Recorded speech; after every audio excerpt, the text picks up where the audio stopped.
Hit subscribe to the DIY Writer to support your hardworking authors and also lessen your chances of ending up as a victim in their next book. Join me at the first annual Icarus Book Convention, May 8th and 9th. This conference has a great lineup of speakers, including little old me, talking about podcasts, vlogs, and other neat author stuff. Go to Icarus, IQARUS book, con, CON.com for more information. Hope to see you there. This is Jeff Bacon with the DIY Writer Podcast, and today we have Kevin Buckner. Kevin Buckner wrote the book, The Advent of Zon. It's book one of the Cudomerie book one of the Cudomerie. Is that right? Cudomerie. Cudomerie. All right, yeah. It's my first day with these with English, so excuse me. How you doing today, Kevin? I'm doing well. How are you? Oh, not too bad. Not too bad. Let's just get started. Let's jump right into your book. Tell us about it. All right. It's a story about a demon prince who is summoned to the blurb calls it the Terrestrial Sphere. I think the material plane is probably better. It's where humans and other races that I've written about that I've kind of invented myself, Koregs, Parasin, Quimelos, they all live there, and while this demon prince, so he was sent to the world with the instructions to learn the language and culture and then do with it as he sees fit. So after he's been there for a few years, he goes around starting up all sorts of trouble wherever he can, starting with the murder of the person who summoned him to the world. In the meantime, there's a cabal of necromancers who belong to a secret society called Cudomerie, the Coalition of Undead Overmastery, that have discovered that they've got some legendary relics and artifacts that they discovered are actually real, so they're starting to try to gather these so they can become the masters of death, and their enemies don't want them to do that, so they start marshaling their forces to prevent that from happening. Mm-hmm. And that's the book in a nutshell. There's a pretty good twist at the end, kind of more of a oh my gosh moment that people don't see coming, I've heard. Okay. So this is volume 1. Do you have a volume 2 coming out? Yes. I'm hoping to have that one published early 2022. Okay. I'm working on it right now. I'm about halfway done with the first draft. All right. Cool beans. So I also see from your Facebook page that you were in the writing challenge in November, the NaNoWriMo, and you're a winner. Yes. You won. Yes. What'd you win? A car, prizes, cash, a vacation? Bragging rights. Bragging rights. Okay. Well, that's good. That's good. How many words you get done? About 54,000. That's pretty good for a month. Yeah. Yeah. How hard was that to keep up? I didn't think it was all that difficult. I did it in 2013, and that I found to be quite a nightmare. But this time around, I decided I would write every day instead of trying to have to catch up. And I didn't like the daily goal was something like 1,500 words, and during the first day I got 3,000-ish written. Yeah. So it put me ahead of the curve, and I just kind of stayed ahead of the curve throughout the entire month. So it really wasn't so bad this time around. Yeah, it's really hard, over Thanksgiving thinking, boy, I should start my book and then, participate in the challenge. It makes it tough. Yeah. But I know a lot of people that I'll just whip it out at the end of the month. That's going to work out well. Right. And they don't get it done. They don't get it done. But So anyway, where'd you come up with the ideas?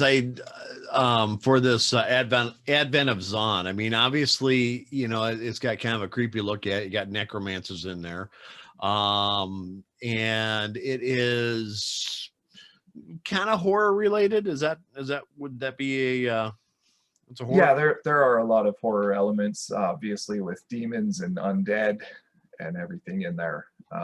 I came up with the idea from a Dungeons and Dragons campaign I ran several years ago, and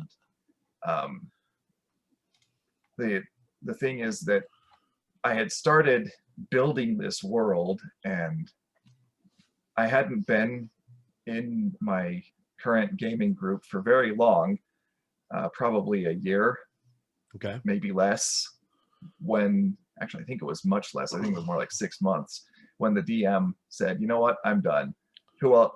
I'm done. Somebody else needs to be the DM here." And that's Dungeon Master for those of you who don't play. Yes, sorry. And so then they all looked at me and said, "Hey, you said you've got a world that you're working on and that you've done this before." And I said, "Sure." And they said, "All right, you're the DM now." And I was like, "I'm not ready, guys." And they're like, "Oh, you'll be fine." So I just kind of started the adventure, and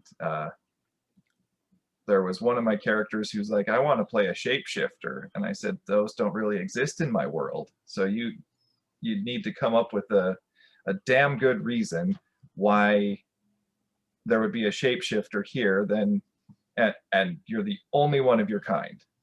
Mm-hmm. And so he came up with this idea of, well, what if I come from hell? I play the part of a demon prince, and they get summoned to your world. And I said, "You know what? That actually works perfectly." So, and then just kind of went from there. And I had 3 groups going in the same world, same setting. And so I used that as inspiration for the book. I made everybody aware of what everybody else was doing in the world. And so they all kind of played off of that information. And then obviously when I went to write it for a book, I had to leave parts out, add stuff in just to make it a good story, because I've seen this in a lot of gaming groups that I'm on in Facebook, where people say, "Hey, a good DM should make a good author." And it's not necessarily true, because what makes a great role-playing game doesn't necessarily make a good book, and vice versa. A lot of the time, I've played under game masters who say, I've read this excellent book and I'm going to turn that into a campaign setting, and it lasts for 3 or 4 sessions because they just fizzle out because it actually doesn't work as well as they thought it would. Well, I know a lot of authors in the fantasy genre that use role-playing games and Dungeons and Dragons and other versions of that to actually vet out scripts. Yeah. And and use them to generate ideas. So I mean, it is a source for a lot of people. Yeah. I personally honestly don't play the games, so I'm guessing that it's really awesome, but you'd have to really entice me to have to cut out time to actually play a game nowadays. Right. It is a big time suck. Yeah, I'm still stuck on Cubert. There's a role-playing game for you. That stupid little purple snake. Yeah, whatever. I hate that purple snake. Oh, I hate him. Oh gosh. But or Wreck-It Ralph, that's a good one. Great movie, whatever. Yeah. But so you much into movies and TV, or are you just strictly gaming? Oh, I do enjoy movies and TV. I don't spend as much time watching TV as I used to. My sister keeps getting off after me because she's like, "What do you mean you're not watching Cobra Kai or Riverdale or this show or that show?" I'm like, I've got like an hour a day, maybe an hour and a half that I watch TV, and I've got other shows that I'm watching. Have you watched Cobra Kai at all? I haven't. That's too bad. That's too bad. That's what I've heard. Well, I really want somebody to tell me why. I mean, I don't really get it. I don't get the intrigue with it. I mean, I get, the Karate Kid. It was kind of a marginal movie when it came out. Right? And then they made 6 more, or 5 more, or whatever it is. It's like, okay, yeah, you took that horse and you beat Mr. Miyagi over the head with it. Right. All right. And that's fine. And, okay, you're going to redo it. Okay. Now it's, Johnny versus the Karate Kid, as adults. Right. And they're bringing in all these characters, from the past and blah, blah, blah, blah, blah. And I get it. It's nostalgic, but I think it stops at that. Yeah. I like to watch things that people, are raving about. And that one, the only thing I can think of is it's got to be the nostalgia, because it's not a good storyline. It's the same it's the same damn storyline that they had before. They're just regurgitating it. And I'm like, why are people, so it's either a lack of really good programming, or just you're so damn bored that anything will satisfy you. That's the only thing I can come up with. I mean, it just isn't great. And that's kind of where I'm coming from with it. I'm like, I don't feel the burning desire to go watch this show, because I mean, the movie was okay. I think I remember watching the second and maybe the third, and I thought it was odd that he somehow forgot karate between the first and second movie. And between the second and third, right? It's always the same thing, and they did the same thing here again. It's like, oh, there's more secrets to learn, like there's this huge journey that you need to take, but you forget all the shit that you're ever taught. Or something that's really effective in the first movie is totally crap in the second movie, so you have to learn something else. And it's like, it's because everybody watched the first movie, and that crane technique, easy to defend now. It's coming. Those whole arms go up, oh shit, he's going to kick me with that one. Okay, boom. Right. But I do think that like the advent of MMA and Brazilian Jiu-Jitsu and stuff like that really killed a lot of those karate movies, because it was no longer some ancient art that would show you how the weakest could possibly overcome the strongest and blah blah blah blah blah blah blah. I think MMA kind of killed a lot of those movies, to where it's the old Japanese master, and he's going to teach the teenager to be a lethal weapon or whatever, or I don't know. So I think they kind of lost their glimmer, right? But thank God they brought it back. But how about the Mandalorian? You into that? I am. I enjoy that one. Yeah. What do you think of that? I think it's done really well. Really? And what'd you think of the ending? I know that a lot of people were like, "Oh my gosh, I didn't see that coming," but I was like, well, duh. Who else is going to show up to pick up the child? Yeah, there was a meme going around on the internet that was a Bonnie Raitt, I think, or whatever, sings the song "I Need a Hero," and they have the whole scene with spoiler alert, Luke Skywalker coming in and destroying everything, and or all the bad guys and everything. And I thought that was freaking hilarious, because so did I. I thought the ending was corny. I did. Yeah. I just really did. And I did from a perspective of, like you said, you knew who was, I mean, if you didn't know how that was going to end, as soon as you see the X-Wing coming in, it's like, okay, here he is, and I thought they did a really nice job with the CGI and everything, but I just thought it was, the ending was too simple. But what I really thought was really cool is when you watch through the credits, and then they had the Chronicles of Boba Fett. That should be interesting. Yeah. I did like the way they brought him in. I thought Right. that was really cool. Right. So did I. And I was happy that they had Boba Fett actually doing some stuff that was genuinely badass, because I didn't read the books, like the expanded universe or whatever. I've read like the episode books of Star Wars, but everybody was always telling me that, like, oh no, Boba Fett, he's not lame. Because I was like, why does he have this reputation when he gets like a grand total of 5 minutes of screen time, says like 2 sentences, and the second he tries to do anything, he gets whacked in the back and falls into the Sarlacc pit. You're like, okay, so we've got this guy who's supposed to be like this big badass bounty hunter who fails within minutes of anything actually happening. What's going on here? So I'd be interested to see like how he gets out of the Sarlacc and all that. But I was really glad that they showed him actually living up to his hype in The Mandalorian. Yep. And I thought it was, just the way that they handled the character, I thought was really well. I mean, done really well.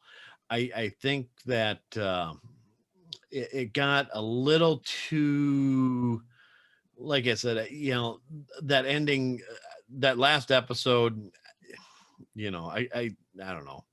Nothing shocked me. It just was like, okay, here's I think the only thing that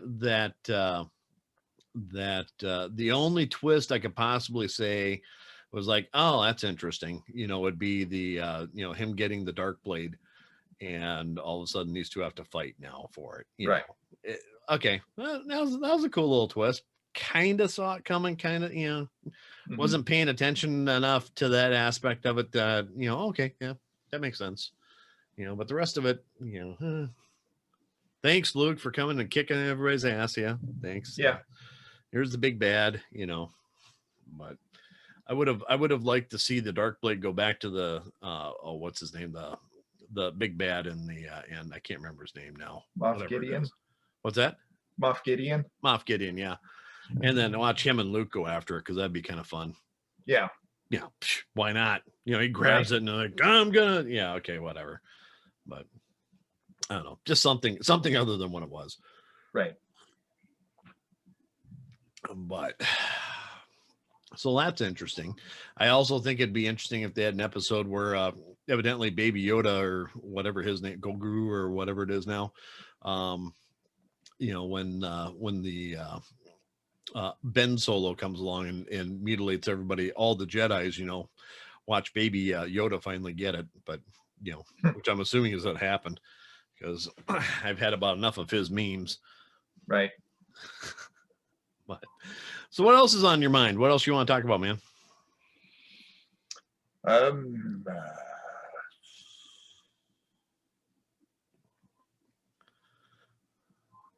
That's a good question. Well, that's why I'm here. I'm asking the good, hard questions. What games are you into now? I really like the Zombicide series of games. Okay. Have you heard of those ones? I have not. Okay. Tell me all about them. So they're cooperative games. They do have competitive rules, but I've never played with those, mostly because it's hard enough to win against the game itself, because everybody gets to have their turn, and at the end of every round the zombies spawn on the board and they move toward your whatever location, based on if they can see you, or if they don't see anybody, they'll go to the loudest zone on the board. And you've got missions you have to accomplish. The board's modular, and it's really easy to get overrun by zombies. As I've seen in every movie I've watched that has anything to do with zombies. Yeah. So zombie movies, you're into that?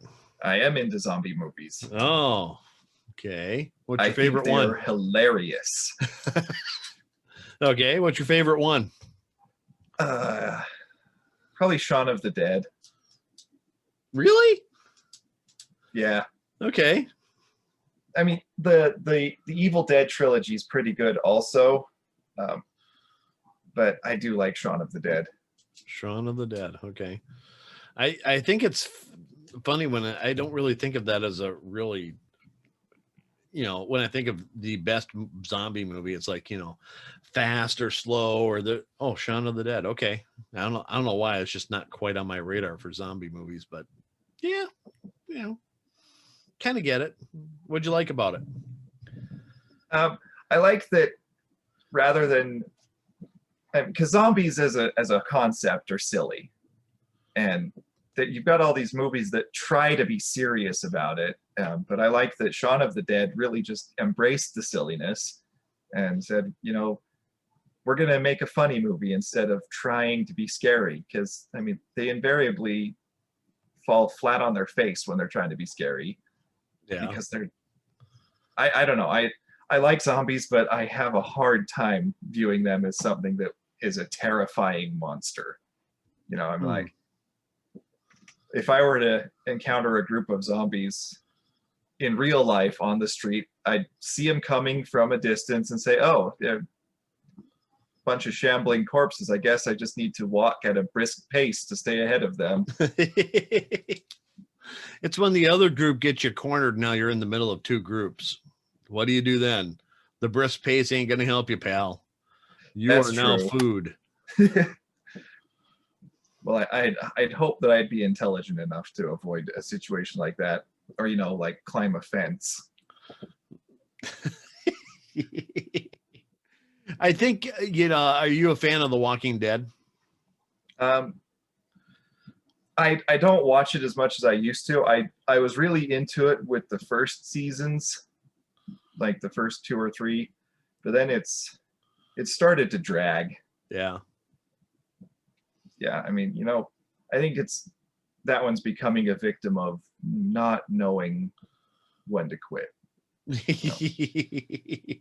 Like there are certain shows that you're just like, you know what, they're great. They're great until, this certain point when you're like, okay, they've clearly run out of ideas, or it's just there's nothing new. So they should have ended like 2 seasons ago and ended on a high note when everybody still enjoyed it and just wrapped it up nicely. I think it's funny when you see something like that and it does drag on too long, and it's like somebody just pulls the pin on it and says, okay, this has got to be the last episode, and it's either everybody lives in some sort of a paradise and everything's fine, or everybody dies. Right. It's one or two things. I mean, you have to end it somehow, right? But I don't know. I haven't watched the last season. Season 10 is it? I think the last one, season 10 or 11 or whatever it is that came out. I'm not even sure where we are anymore. I think it's season 10, just because I drugged myself through season 9. Just because, okay, I mean, it kind of gets to be where, okay, I watched the first 6 seasons. Okay, there's a season 7. Okay, let's get through this.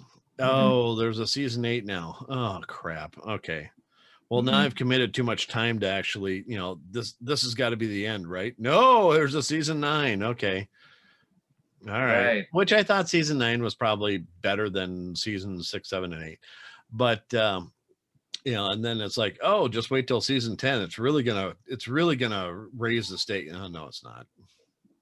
All right, forget it. I'm like, I don't know how much they can raise the stakes now. I mean, I'm in the season where they get rid of Rick. Yeah. And like I saw that episode, and it was several weeks before I went back and watched the next one, because I'm like, you got rid of Rick. Right. Like, really? So you killed Glenn, you got rid of Rick. We're down to like what, 2 original cast members now with Daryl and Carol. Yeah. And they don't even get much screen time anymore. It's like, okay, you can't raise the stakes anymore. in my opinion, because you know, you've spent all this time getting us to care about these main characters who were there from the beginning, and then they're gone. See, I kind of halfway expected Rick to come back. Oh, I kept, like, I think I watched the next couple episodes saying he's got to come back, but nope, it's now somehow we're several years in the future. Yeah. And there's no more Rick, and I don't know. It's yeah, Rick's in a helicopter going someplace, some big secret place, right. And that's it. It's like, really? There's okay. There's a almost a roadblock to continuing to watch it if you don't, I mean, you keep on waiting for Rick to come back, and he's not. Right. He's not. I mean, they opened it up so he could come back, and nope, he's gone. Right. And while Daryl's cool, you're right. He doesn't seem to get as much screen time. He kind of wanders in and out of the scenes, which I think is odd. Yeah. As far as a character goes, he's just kind of, oh, well, let's go see this. Okay. And then he walks off and, I'm going to go do this. Okay, bye. And then they go on to some other, what I consider a secondary character and follow them. It's like, what the hell? What are you trying to develop here? But, oh, well. Right. They've made way more money in that series than I have on my book, so I can't really criticize them too much. But I just like, right.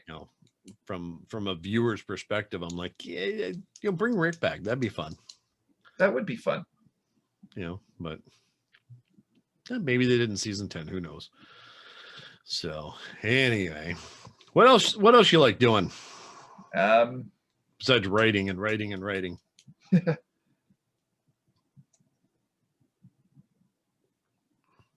I knit. You what? I knit. No, you don't. Yes, I do. You do? Yeah. What do you knit? Like socks and scarves and stuff? I've knitted one pair of socks. They've got skulls and crossbones on them.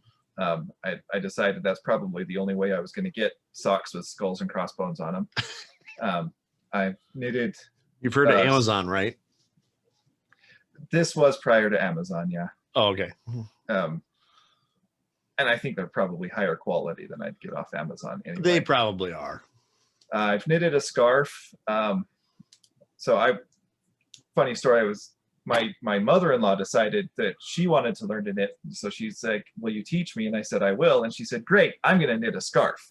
And I said, no, you're not.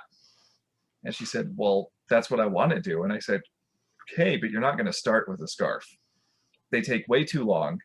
And depending on how many colors you're introducing, you can go for hours and look back and say, well, it doesn't look like I've done anything, even though you really have. If you measured it, you've added several inches to it, but they just take forever. And if you don't finish it, you're not going to be motivated. You have to know that the end is in sight. And so I always, whenever I teach people to knit, I start them on dishcloths.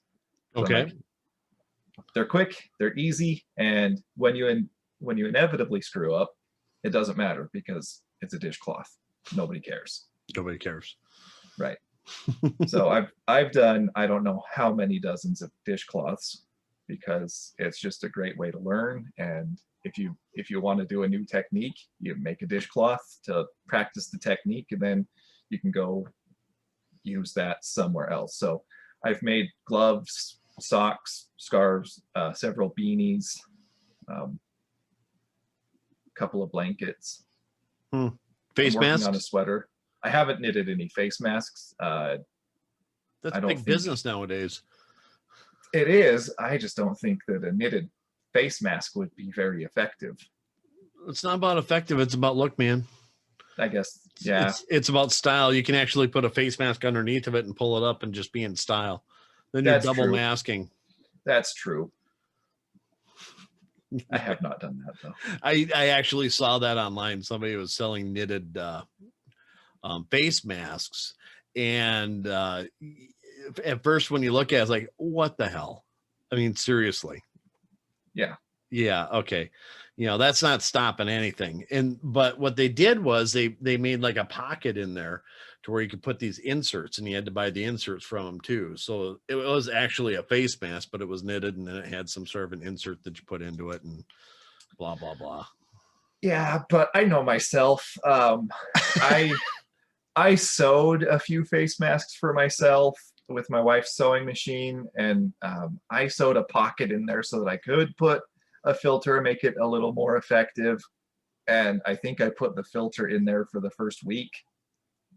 And after that, I was like, I don't want to do that. That's too much work. That's too much work. It's too much work to take a coffee filter and fold it up and slide it into the pocket. Yeah. So yeah, you know, to each your own. Right. Very cool. So in wrapping this up, do you have anything you want to tell your readers? Get them all excited about the next book coming out in a year, or what? Yeah. So, I mean, the fact that it is coming out is enough to get some of them excited, those who have read it. I haven't heard anything bad about my book, other than the first third of it or so, they said is a little bit slow, but that's because they recognize there's world building, there's character development going on. But after that first third or so, then it really picks up, they said, and then when they get to the end, they're like, wait, that's where it ends? No, I need more. And so more is coming. I'm about halfway done with the first draft, and I'm working as quick as I can to get that wrapped up. It focuses much more on Rogan than the first one did, but it also, you get to see the gatekeepers in action instead of just hearing about how awesome they are. You actually get to watch them just absolutely destroy all kinds of undead,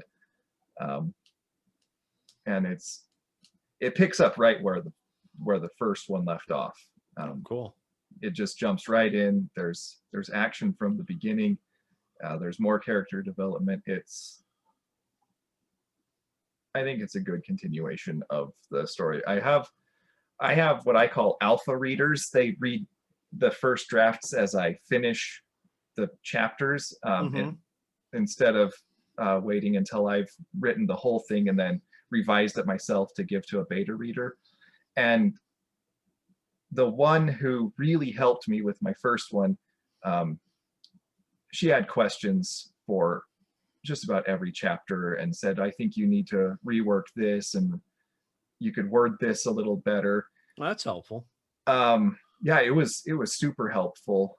The cover of The Advent of Zon, it's a skull nailed to a wall, and as it's getting into the backstory of the main character, Rogan, it's talking about his past life in the town, his hometown, which eventually got destroyed.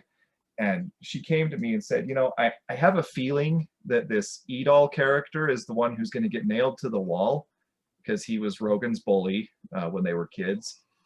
And she's like, but I feel like he hasn't done anything to deserve that right now. I mean, yeah, he's a jerk, he's mean, he's got a mouth, but I don't know, I just feel like if you were to nail him to the wall at this point,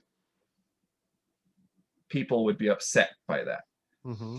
And so I thought about that, and I said, okay, what can we do? Because he was the one who gets nailed to the wall, and I thought about it, and then I wrote it, and I had her read it, and she came back to me and said, wow, that was the perfect thing to do. Like, by the time he got nailed to the wall, I wanted it to happen. So anyway, she has read the first half of the second book and came back and said, other than describing the sorceress's pain during the torture scene more, I don't have any suggestions for you. This is fantastic. Cool. Yeah. That's got to feel good. There's really some motivation for you. right? Very cool. Very cool. Well, Kevin, I want to thank you very much for your time today. I appreciate you coming on and talking about your book and the project that you're working on. With that, I'm going to go ahead and call this to a close. Okay. And just end it with Jeff. This is Jeff Bacon with the DIY Writer Podcast, telling you it'd be really nice if you subscribe to my YouTube channel or follow me on any of the podcast mediums you might be listening to this on. And if you don't mind, have yourself a wonderful day and keep your chin up. Bye-bye.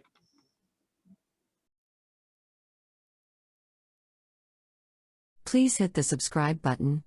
I get a bonus for every subscriber, and I only need 1,506 more to become a full-time paid employee. Help me, please.